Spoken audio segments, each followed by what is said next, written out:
It's tax season. It's time for us to get our IRS paperwork together. You got files you have to go through. I know I ain't the only one. You got boxes everywhere and you don't remember where you put what. You checking the mailbox, making sure that you don't miss your W-2 form and get it in on time. Saving up your receipts, so you got to get all your receipts together. You have to, for those of you who have nonprofits or run business, even for you, even more.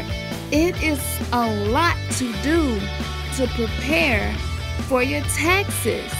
Just to get your taxes prepared. It's a lot to do. And it takes so much time out of your day. But guess what? If you mess up, they go get their money one way or another.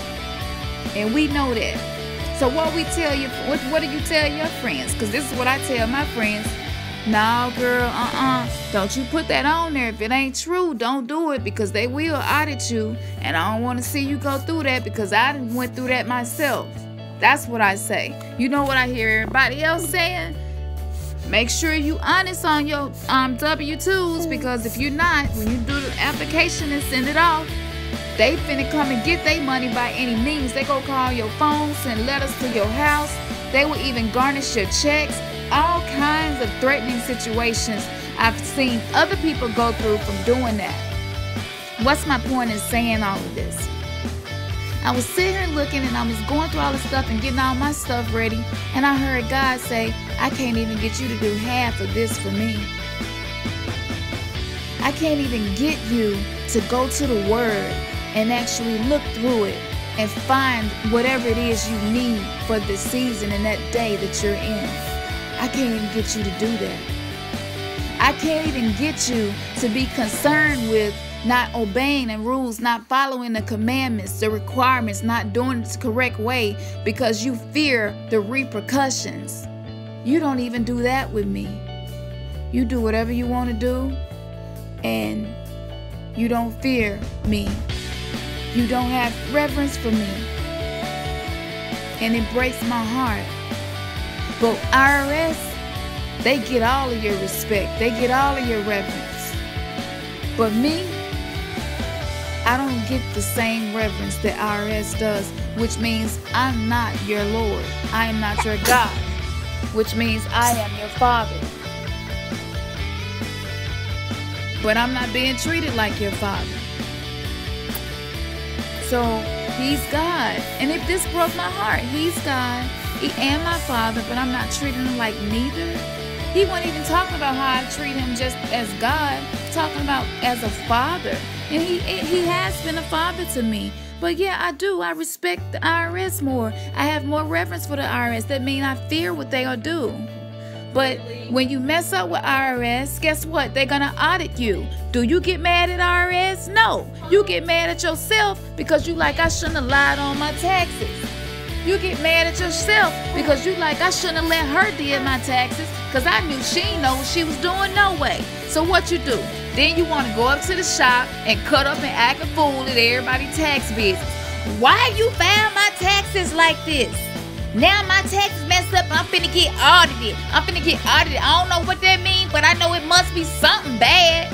Man, I can't even deal with these folks up in here. That's what you do. With God, He got faith in us. He has mercy for us, and He give us His grace. We got room to mess up with Him, but we don't have no room to mess up with IRS. And if we mess up, guess what? He still love us, and we can repent and be in right standing, and He won't even remember what we did. He throw it into the sea of forgetfulness and remember it no more, which means He's not gonna hold it against you. It's covered under the blood. But with IRS, ain't no mercy, ain't no grace. They don't care that you got to feed your kids. They don't care that your house, you losing your house and you got to pay your mortgage. They don't care about any of that. All they care about is getting their money.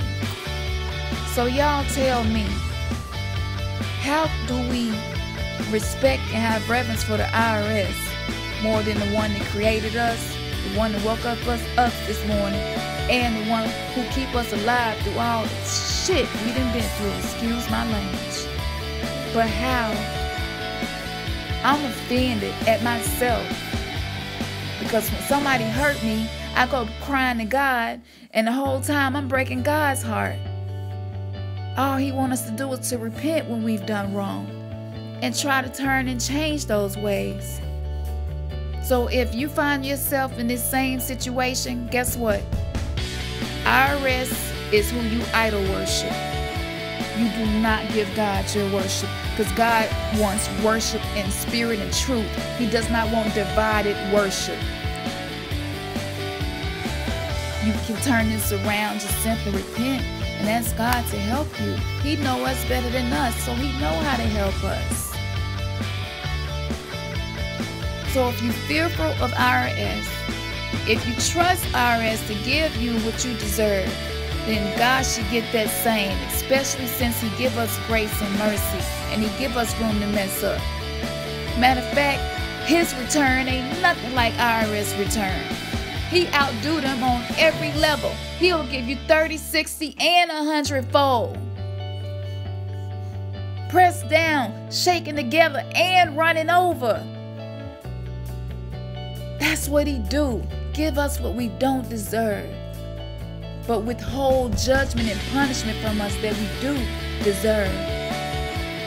So if you are misaligned with your walk with God like I was, go to Him. He's waiting.